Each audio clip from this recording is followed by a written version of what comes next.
This is like the NCT I never had. Actually, explain to us what you feel the problem is, what the problem's always been. Tell us everything. Tell us everything. We need it all. This is more of a therapy session than a podcast. I'm sweating, but you did make me get goosebumps then. Even though I'm sweating hot. No, and you certainly don't have sex. So then it's like, so can you just tell me about your day? Because it just makes me feel a lot better about my life. Mums earn £305 per week less than dads. Mothers are being discriminated against. When I say an army of women fighting back, I don't mean necessarily taking on every employer and fighting the good fight, because we all have bills to pay, you know? Yeah. We don't value mothers. We don't value caring. There's so many flipping gaps. And we're the wrong end of the gap, aren't Yeah. It means no worries for the rest of your days. It's a problem-free. It's been emotional. Anna, it really thank has. you. I'm actually quite proud that none of us have cried. Anna Whitehouse is with us. Oh, better known as Mother Pukka. Hello, team. Hello. So grab a cuppa. Have we all got our cuppas? Yeah, get comfy. And let's jump into a brand new episode of Mum's the Word. Anna. Hi, friends. Hi, mate. It's not often you get to go to work with your two mates. Oh, look at that. This is like the NCT I never had. Oh, yeah.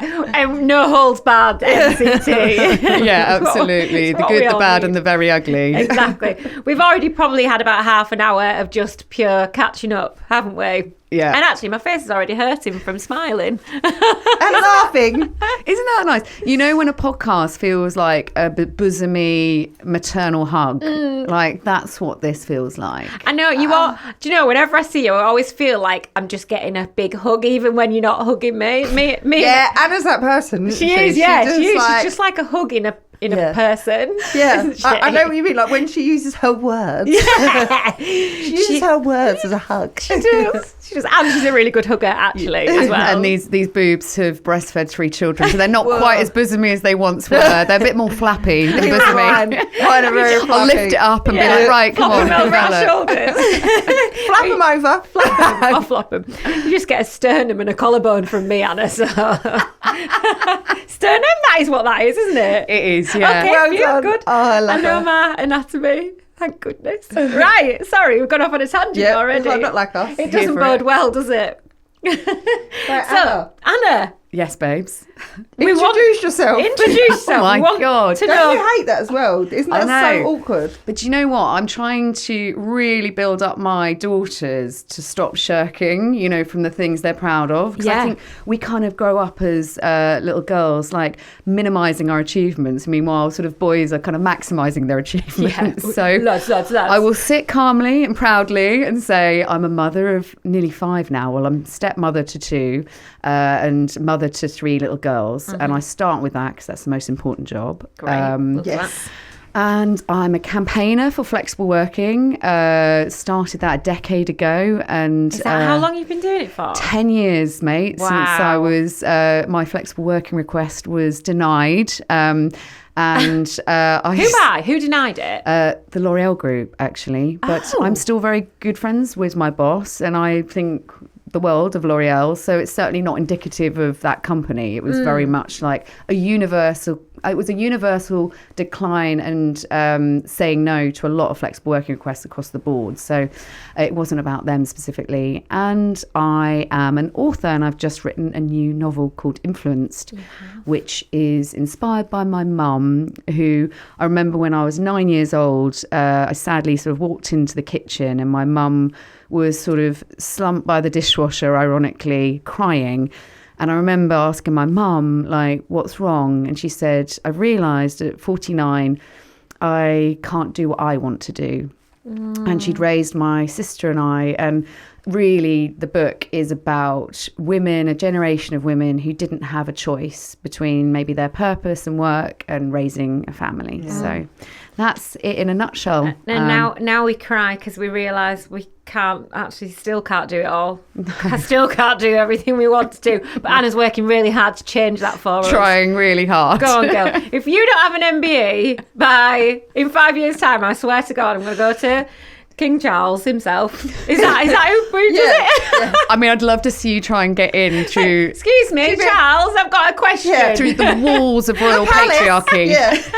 Right, my mate Anna over here. Knocking on the door. NBA over here. You'd be like, pipe down, love. Yeah. You know that those influence, you know those Instagram videos where it's like, my mate is going to tell you about her flex appeal and you need to be nice. I'm going to go and do that to King Charles. Casey, the good Casey. I'd love that, mate. Casey. Women supporting women. Yeah, okay. You'll see me protesting outside of Buckingham Palace. To one person. To one person. My mum will be by your side, though. Thanks. Okay, That's great. it. As long as I've got your mum there. Kels might come as well. Yeah. I've got the time. I might be working. Working. So, Anna, what happened? What was the pivotal moment in your life where you were like, I need to make a change and there's a problem with women in the workplace? Actually, explain to us what you feel the problem is, what the problem's always been. Tell us everything. Tell us everything. We need it all. This is more of a therapy session than a podcast. Well, I think it's probably something that most people listening can understand. And I'm going to describe it rather than explain it. Mm-hmm. So it was a moment, and I think anyone who's ever worked sort of in office and had a child in nursery or childminder where there's a deadline. I remember leaving the office at 4:59 p.m. To get to nursery for 6 p.m. And I used to call it running the parental gauntlet. Yeah. It felt a bit like Gladiator, you're like, there can't be leaves on the line. There can't be somebody getting their briefcase trapped in a tube door because I do not have time. It's got to run. There cannot be a downpour of rain because the tube will stop. It will stop. And you're in this kind of state of kind of cortisol and anxiety and saying sorry to everyone. So I was saying sorry to my boss for having to leave on time. I was saying sorry to people because I was clattering onto trains and tubes and trying to get across London to hit that deadline of 6 p.m. at nursery. And I'd got there one day and I'd said sorry to my daughter's key worker who had said, well, look, you're 12 minutes late. It's been happening quite regularly. And I was sat on one of those tiny sort of primary coloured chairs meant for an infant and told off. And I remember saying sorry one more time and then paying £1 a minute after 6 because I was late. And then the final sorry was to my daughter, who was 4 years old, sat there with teary eyes, big Bambi eyes, a Paw Patrol backpack on, looking at me going, why are you late, mummy? And that was my final sorry. I've not apologised since because in that moment I picked her up, having paid my £12 for overtime, with my cortisol levels to a level I can't even comprehend. And I just remember thinking, this is not my fault. Yeah. And that was the first bit of moment of clarity. I was like, this is not my fault. And I'm not going to raise her to apologise consistently for something that's not her fault either. And that was when I went from posting about avocado toast and various other things on Instagram and went, this isn't working. And that's where it started. I'm angry. I'm sweating, but you did make me get goosebumps then. Even though I'm sweating up, you saying all that. Because I think, I fully resonated with everything you said right then. It's like that apologising for us being able to do our job. Yeah. Apologising. We talk about it all the time on here, don't we? Yeah. The balance of being mum and working and trying to provide and do everything. Yeah, and also, the hormones you have to navigate, the weight of things that, and this is not a man bashing exercise, but the weight of things men don't even need to comprehend or have to carry. It's not just the invisible load of the home, which we carry, it's the invisible load of biology that doesn't get talked about enough. The kind of C-section scar burning still, the boobs leaking, the hormones raging, you crying and not knowing why, and then feeling absolutely mad and having to put that face back on again because you've got to get your kids on the school run.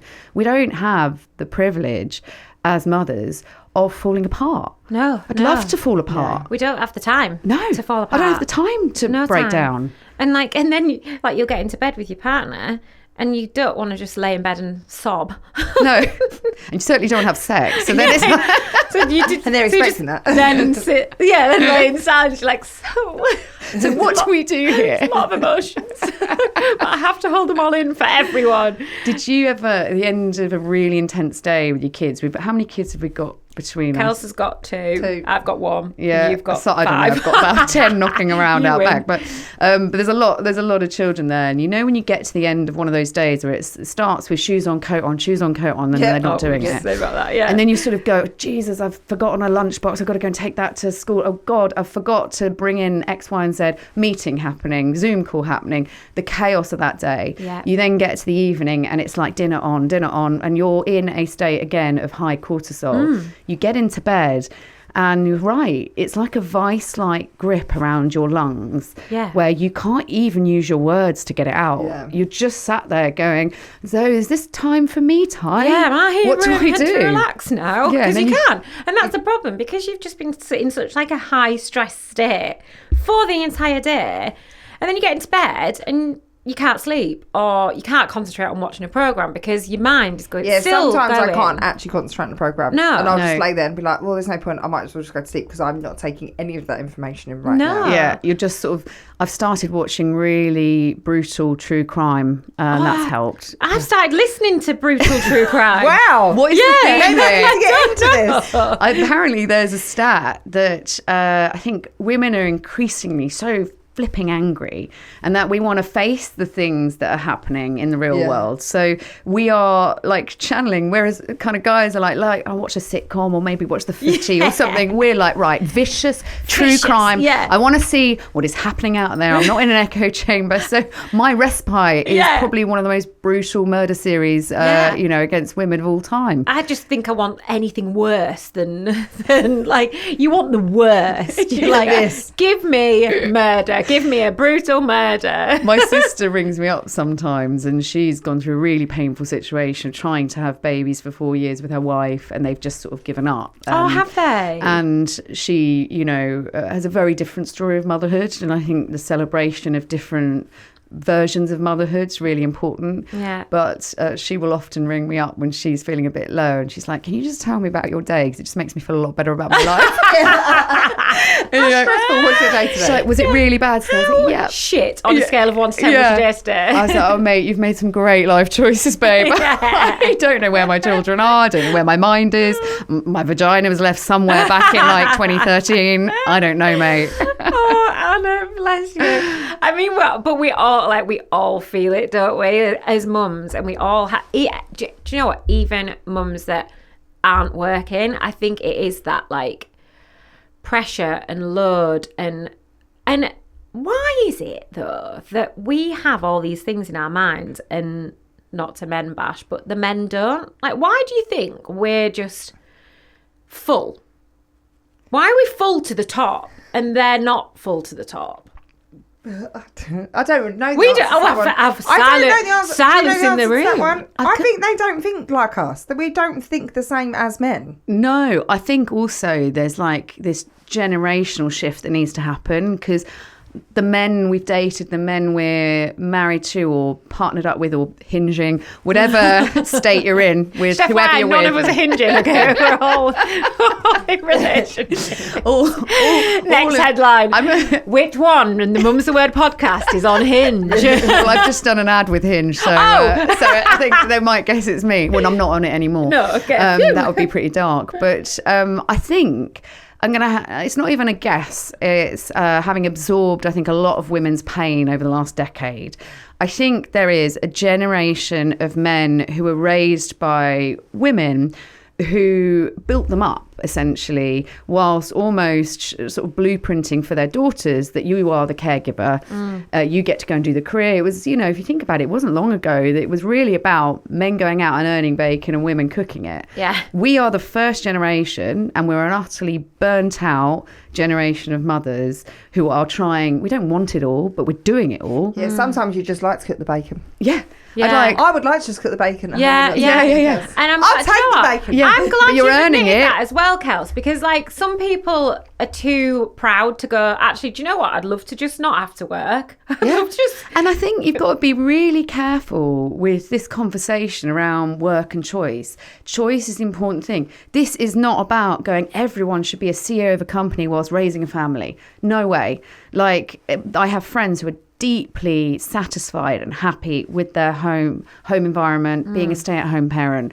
I am not here to be like, you should all be climbing that, clawing your way up that career ladder. Like, what you actually want to do with your life. And part of me, I feel like I do have the best of both worlds, that I do get to be at school pickups, get to do my work that I actually genuinely love now, like hosting this podcast. Like, it is a dream come true, but I actually get to be a mum as well and be present for my kids. But I've gone through the worst thing in life to get me to that point to have to be the one that's present, because my kids hate it if I'm not at pick up and drop off. They literally are like, are you not going to be there? You're not going to be there. I'm a bit like, well, mummy does have to work because you like the house you live in. Well, that's the thing. Like, and that's the thing. Like, there's not a lot of choice for a lot of people. Both parents do have to work ultimately to be able to afford the world right now. Well, I think most families are two-income families. But I love what you said there, Kelsey, and I think it's really important to articulate mummy is working, because I think often they can just see us slack-jawed looking at our phones, desperately trying to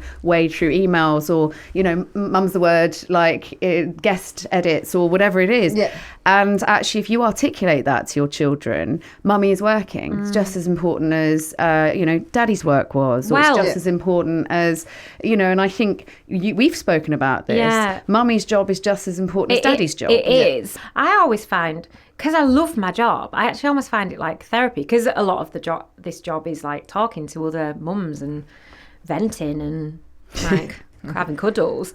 It is therapy. Like, it is like therapy, and like, I need it. We're a really different generation of mothers as well. We're not the ones that are sort of umming and ahhing over a Kath Kidston floral nappy bag, you know, which was the kind of way motherhood was portrayed. Yeah. We're the ones angry, messy, stressed, raging, but actually feeling, you know, and I think there was so much repressed feeling from that generation of mothers. And I think it's coming up to the surface. It's like bursting a boil, you know, and I think we're all raging for the loss of so many generations of women who are kind of, let's say, grieving miscarriages in avocado bathrooms, never talking about it, going back down and putting a doily on the table, putting an apron on, and everything's fine. We're not doing that. No. We're grieving loudly, we're grieving painfully, we're grieving together, like women are meant to, you know. This is like, I was going to say a healing circle, it's more of a triangle, but healing the rage triangle over the healing pyramid circle. Pyramid of healing. I'm with you. I totally agree. I think these conversations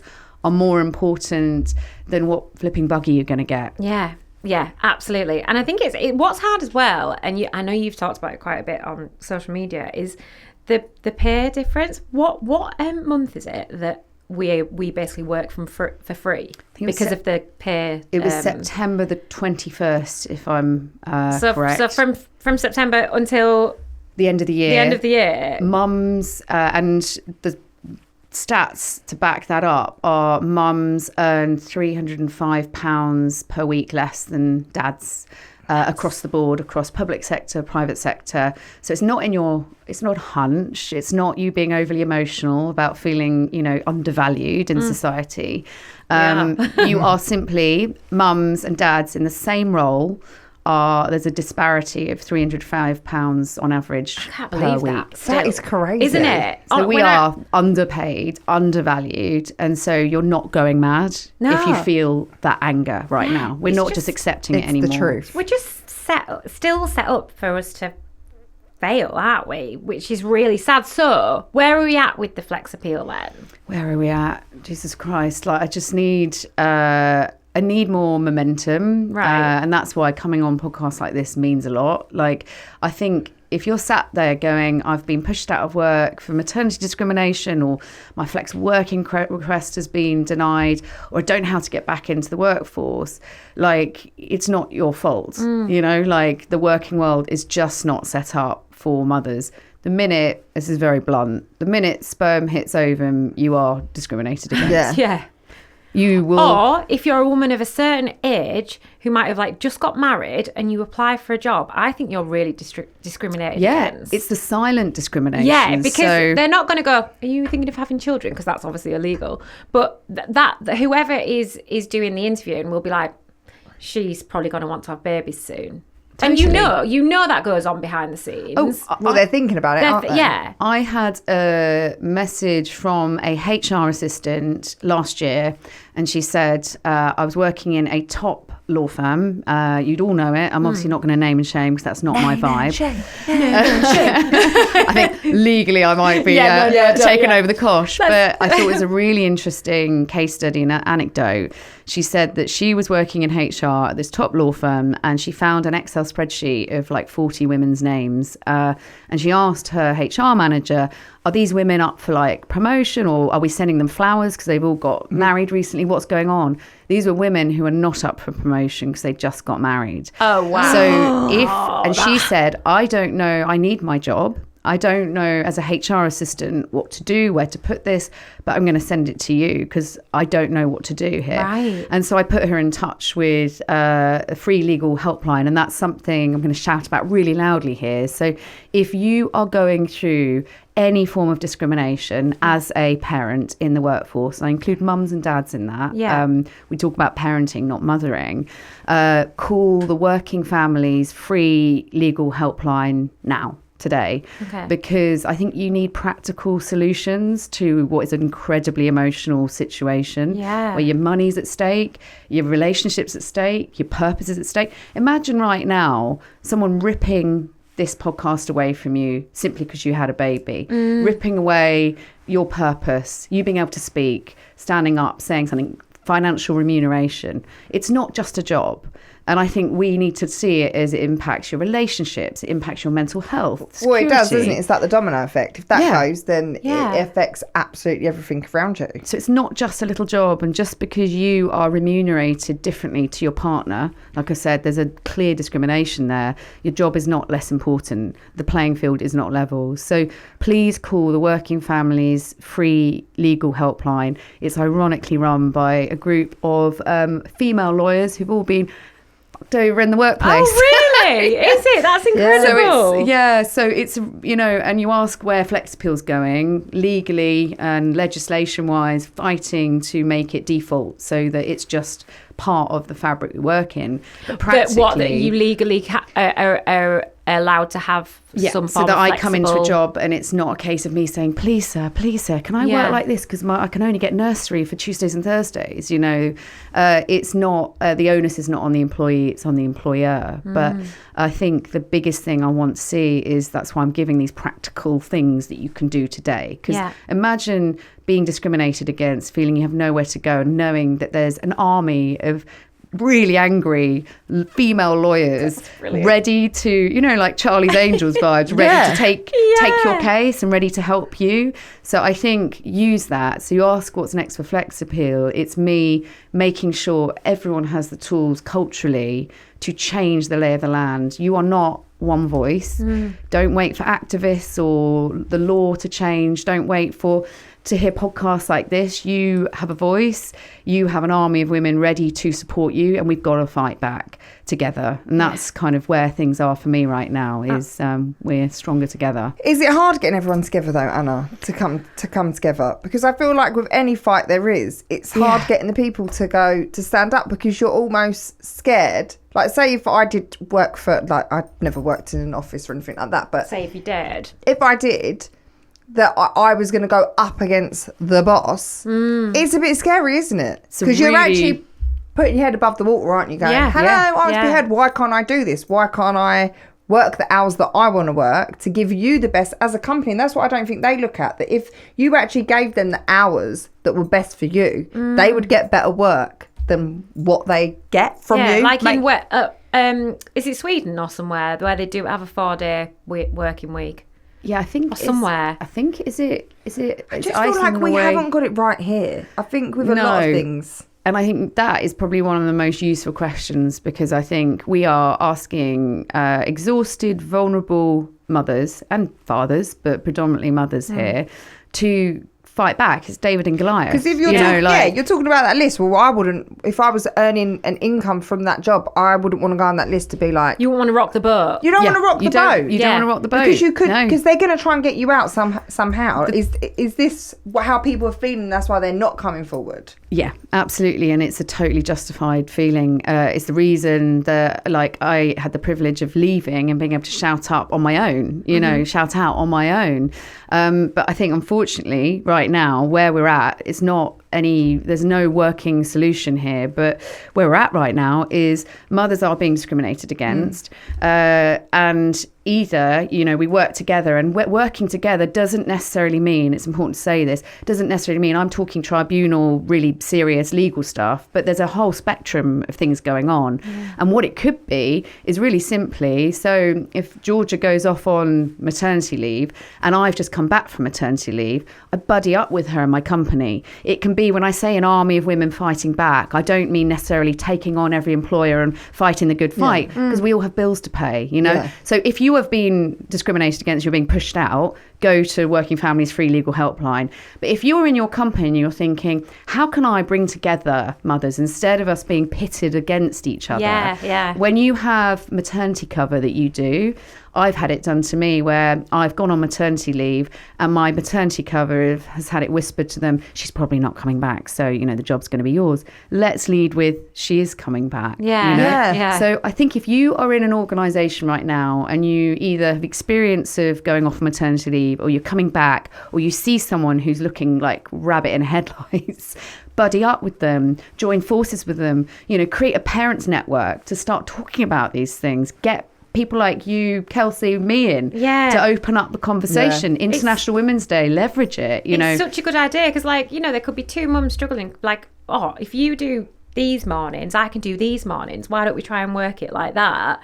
And then it makes everyone's life so much easier, doesn't it? And I do feel like, as a mum, that when you do go on that maternity leave and you have that time off, you sort of get into it and you're like, this is great. But I do think after the 9 months of you're like, I actually need to be me again. I'm ready to go back. Because I think the person in the office will go, oh, they'll just love maternity leave and they'll just stay on it. But it's like, no, you love maternity leave until a certain time, and then you're like, because you're tired, you've gone through the tired stage, and you're like, I actually need some real life back to me. And I don't think, and it feels like you've done nothing in a day sometimes, but everything. Like, motherhood is such a brutal paradox where someone says, what did you do today? And you're like, 5,000 things that I can't even If I tell you, you probably won't actually be that bothered about me. I remember I paired some socks up, put them away. I remember someone saying to me, because I love a to-do list, but I wouldn't put any of the mundane stuff down, like put a wash on, hung it out, did the ironing.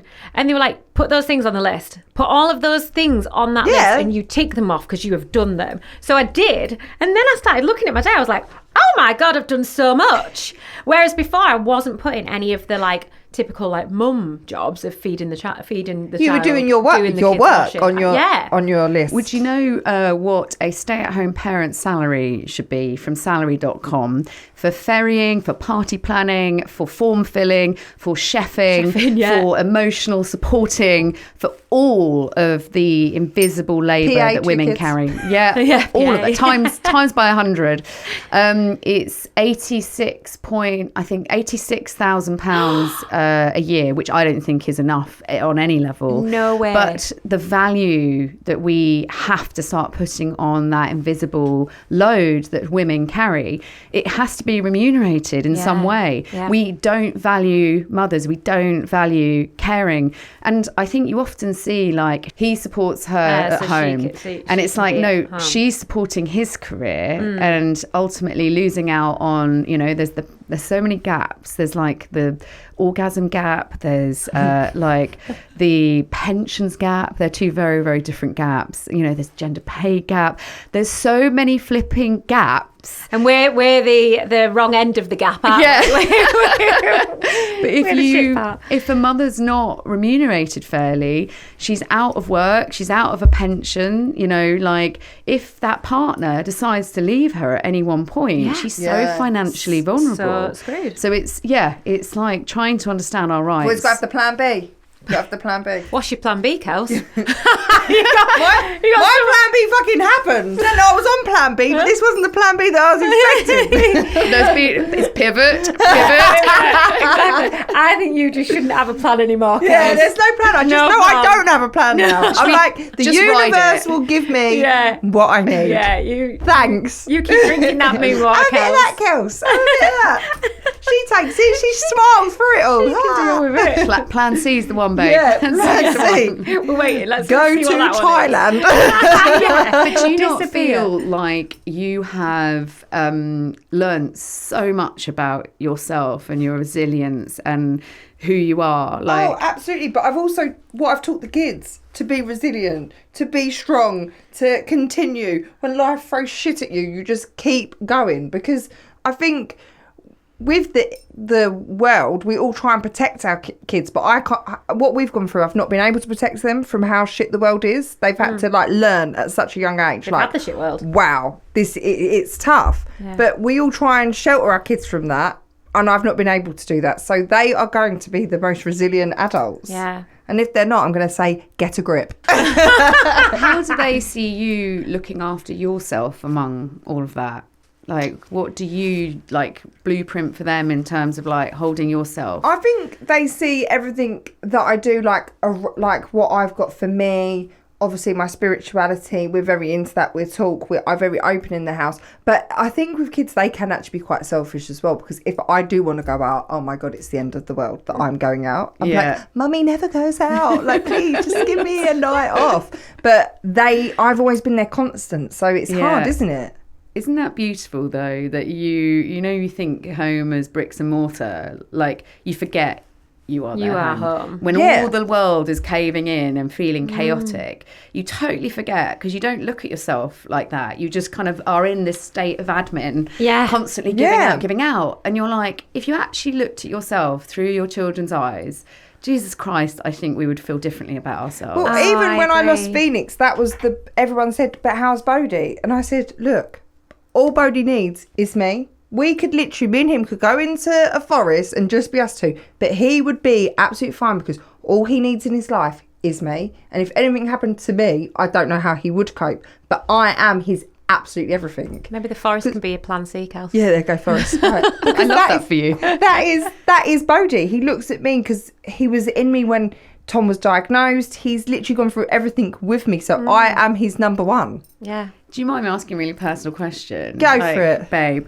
So when Alice, don't cry, right? when you had Bodhi, did you feel even more of an attachment through everything? Yeah. There's almost like a different... It's a different connection, because he was born into, I can't explain the feeling of being told your husband has got stage 4 cancer. They were like, this is the worst it can possibly be. And they basically said, just go home and spend time together. And I was 35 weeks pregnant with Bodhi. So when I had him, it was that I was in fight mode. That was it. We were fighting, and I was trying to be the best mum I could possibly be to him, but also being like, I don't know how long he's going to have left with his dad.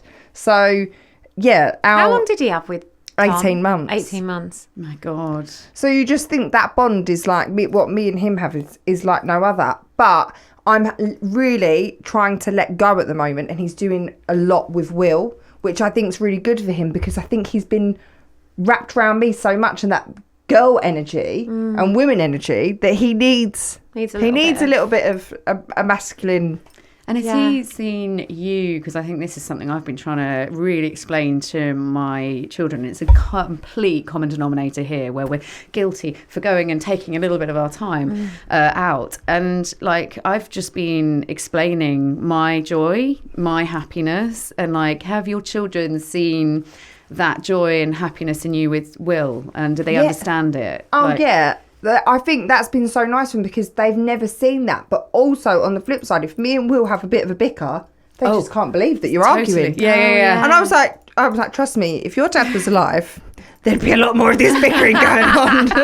And I think, because we were from the generation, I don't know about you, but my parents would fight behind closed doors. Oh, yeah. So it was terrifying because you'd hear the raised voices. You'd sit on the stairs, wouldn't you? And be like... you'd sit on the stairs and you'd be like, right, well, that's us. I'll pack my bag. That's it. Off. They're divorced. They're divorced now. Yeah, Whereas now, if Ollie and I have an argument, I articulate it to the children going, this is totally normal. And we rarely argue, really. Yeah, but if there's when a we bicker, do, and there's justified reasons, we've gone through quite a lot in the last 2 years. And it's really changed things for the children because they're not scared of it anymore. But I think it's like what you said earlier about work and articulating it. Mummy is working.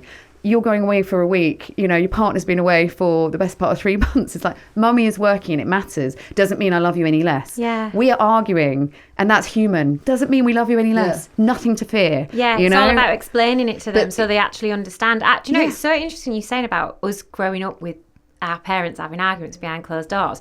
Because actually, if I really think about it, if I ever hear anyone arguing now, I hate it. And I can't deal with it. I'm like, I don't like this. Whatever you lot are all doing, no. And I think it's because I've grown up without seeing it.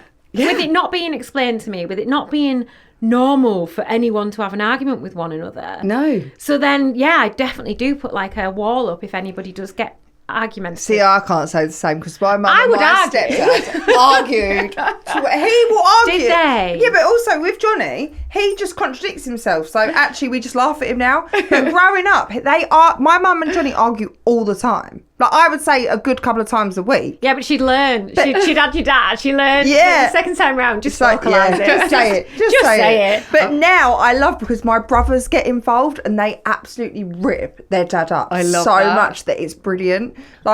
Johnny yesterday was worrying about, he was getting a tile delivered because he's a roofer. And then my brother Max was like, it's all right, we're going to get a surveillance team. So because obviously you can't miss this delivery. So we have someone at the front, someone at the back. It doesn't matter. Yeah, because it doesn't really matter about this one tile, but it's everyone else's problem that the tile's coming. And he's like, we'll get a surveillance team, Dad, don't worry, we will get this tile and we will get but I love it now because the boys are old enough. I can't wait for that until Cooper can back me up in an argument and be like, actually Mum is right. It's do you know what's been really disconcerting is when I'm having an argument at all with Ollie, he is the person that will just go, actually, do you know what, I'm being a bit unreasonable here, and I find that far harder. I was like, I would like to fight to the death. I was like, argue with me, give me something. I was ready for an argument. Why are you being so reasonable? And then I find myself absolutely knotting myself up because, to be really fair, and I'm not minimising myself in this, I've been through pregnancy, I've been through the hormones, I've been through postpartum, going through, divorce. There's a lot of the big things, relocation. There's been a lot. And change. But now I'm finding myself seeing myself a little bit calmly and just being like, do you know what? I am absolutely being a piece right now. And especially when I get on the old white wine. I've been like, oh my God. It's like, I've got a friend like that. We call her white wine Rose. She's fine. She's just a bit lively. But... I know. Does he say to you, oh, she's been on the old white wine? No, because he knows that it's red rag to bull. No, it's just unfortunately and annoyingly, because he's so reasonable, I've started to have to reflect on myself, which is such a horrible place to be. Yeah. And I'll stand there after a while, be like, I can see what's happening here. I feel like I'm singing a song. I was sure, and they don't have a clue. They'll fall in love. The opposite of that. I'm so glad you said that because I was singing it in my head. I was like, don't do it, Georgia. We all went straight to Timon. That shows where our minds are. Hakuna Matata. Hakuna Matata. Maybe that's how we're not ending, but that's how we would end it. Ain't no passing phrase. It means no worries for the rest of your days. It's a problem free. It's really not. But I think in those moments, I will now be able to reflect in a far more healthy way, going, I can see what's happening, which is I'm being quite wild. Yes. Yeah. I am wild. The problem here. Yeah. And I'm pulling on threads I don't need to pull on for my own self-satisfaction. And I'm really sorry. I'm going to take myself away for a minute. And sometimes, and hold yourself in this, sometimes I am right. Yeah. And I'm like, no, this is not fair. I've carried this much invisible labour today and you need to pull your weight. It's good he's giving you the space, though, to work it out for yourself. Yeah. He's not going back at you like hell for leather. He's like, I see. Yeah, where you're he's so coming from. chilled. He's chilled, isn't he, Ollie? He's got such a good energy and aura. Like when I met him, I was like, he loves you both. I was like, I really like him. Yeah, I really like him. He is a wonderful soul, and there's not a minute that goes by. And we both come from situations where we haven't had this, and I don't think there's a day that goes by where I don't wake up, and I'm grateful for him. Yeah. And I don't know whether if we'd have met 20 years ago, if we'd have felt that gratitude, because but it's not meant to be then. It's No. meant to be now. That's it. Like like I said, the universe will give you when you need it, and that is you found him when you needed him the most. It's true. And actually, our spiritual Not to leader, get my crystals on, I've just got Abalone on today. she's Rafiki. You are. But my daughter asked me when I met Ollie, she said, how did you know that, and it was a very good question, how did you know that Ollie was right and Papa was not? And I said, I don't, I'm just rolling with it. We matched, Who knows? we matched on Hinge, and I was like, it's not about, it's different chapters, and I was really careful not to say it was wrong per se, because I don't think for a child they need to hear that. But I said, what I can tell you is I went on dates. I was very explicit about the fact I'd met other guys, and I had walked away from those dates because I kept saying that's you will get judged, Anna, for saying that. Yeah. Though, you do get judged if you see other people date other people. You get judged all the time. God forbid. Women get judged more. And I said I'd walk away from those dates and say that wasn't good enough for me. Or if someone was messaging in a way that was problematic, I said that's not good enough for me. And we were of a generation where if a man chose us, we felt grateful.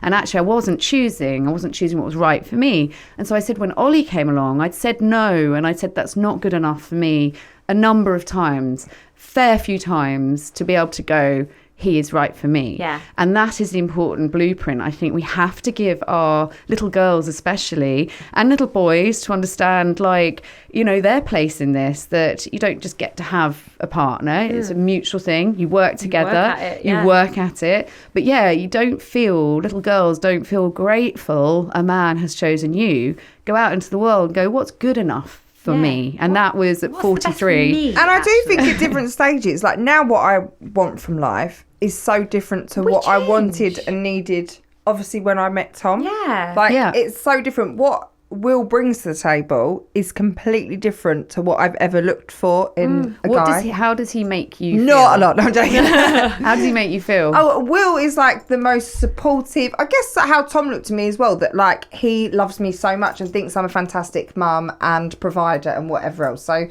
I feel like with Will, I've needed someone to actually hold me, and that is what he's really good at. Did you fight against it though, Kels? Somebody holding you? No, because I knew that's what I actually needed, because the ex was not that person. No. Ah, right, yes. Walk through fires, mate, and come through the other side. And I think for me, obviously, even going on that dating scene and meeting someone, obviously been very judged for it, but I'd only been with Tom since I was 19. Again, my expectations of being with someone for 13 years and growing up together to then being like, wow, I've got to go and meet someone now. Yeah, I've got to do this life again. Yeah. And what people bring to the table and how they are and how they treat you is just... And I realise, I think, that there is such a judgment. We've got obviously very different situations, but there's still such a judgment on women finding their joy post sort of trauma. Yeah, absolutely. You're not allowed to. You're not allowed to. You are not allowed. No. I should be at home. Shame with on you. no one. Yeah.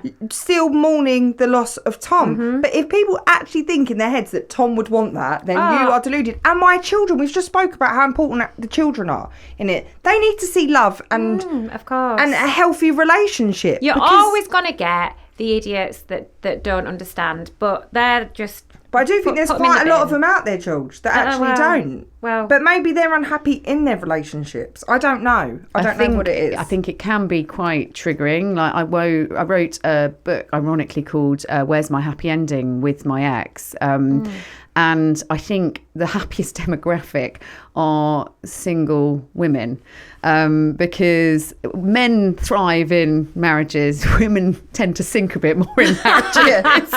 And so pre or interviewed all these people, and the most useful anecdote was from this whelk fisherman in Whitstable, out of nowhere. It was the last interview I did, and obviously this was around the sort of decline of mine and my ex's relationship. And I said to him, I was like, right, okay, you've been married for 75 years. I'd love to know your secrets. And he's like, oh, you guys, you've all got it wrong. He was like, all these Clinton cards, like together forever till death do us part. It's such a threat. It was like, it's so extreme, the pressure we're putting on that one person to be your one and only. He said, 2 things I'm going to say to you. One is that stop expecting to put everything on that person. They're not your one and only. Look at your community. He said, when I'm out at the sea, fishing my whelks. He's like, it's not my wife Norma who's there to save me when I fall overboard. It is the fishermen in the boats nearby. It's my community. And he said, we've stopped looking out to having that community, that kind of village. And the second thing he said, but that is, that we'll talk about all the time. It's that. And the second thing, which I think has absolutely changed everything for me, he said, whether it's a friendship, whether it's a new Hinge relationship, whether it is a relationship with your son, is be together, present fully today, and do not take the rest for granted. And it's that. And it was the most... Oh, I love him. Where is he? Pin drop. I need to go and have a little one-to-one. Get him on the pod. You could Should we hear, go on the boat? You could hear a pin drop. You know, out of all these psychologists and romance novelists I'd interviewed, it was a whelk fisherman called Derek West, who is no longer with us, sadly. Oh, we can't go visit him. Sadly, he was 97 at the time. He might be up there But with Tom. he is right in what he's saying. Be together today and don't take the rest for granted. And I do think we have the pressures now of Instagram, TikTok. Like, you're seeing 2 minutes of someone's life. It's not actually the truth. No, like, that's what not you life. see on there is not actually life. And No. people believe it and they want a life like that. But it's like, but that doesn't exist. And people are still arguing. They're still moaning about the same things that you're everything's moaning always about gonna be at home. hard. Yeah. Like, So true. Life is always going to be hard. It's not all rainbows and butterflies. Rainbows and well, flowers. look at even when you watch the Beckham. Butterflies. Is it butterflies? Joy. When you watch that the Beckham show, like Victoria's obviously sitting there saying, and then David came in. He absolutely mugged her off to the whole world about being like, yeah, you got that card. But they probably argue and have a normal relationship Totally. like everybody else. Yeah. It's human. Yeah. She probably smiles at home. Love you, Victoria. Is she going to be coming on next? Imagine. Her Netflix show does come out, so we have managed to wangle her on. No one will beat Anna. Well, we've got Margot Robbie in the building. there you go. I want to just repeat that because it made me laugh so much. My friends, bless them, they've either muted me, deleted me on Instagram, or don't. Or they're not on Instagram. And when Georgia came to my engagement party with Ollie, all of my friends were like, "Oh my God, I didn't know you knew Margot Robbie." I was like, I feel under massive pressure now with this camera. I don't really like Margot Robbie right now. They did go to Specsavers the next day. well, someone said I look like a young Vanessa Feltz. So I was like, oh, okay. You got Margot Robbie, babe. I'll take it. Nothing against No, Vanessa. you actually do look like Margot Robbie. Thank you. You do, babe. Well, I'll run with that one forever more.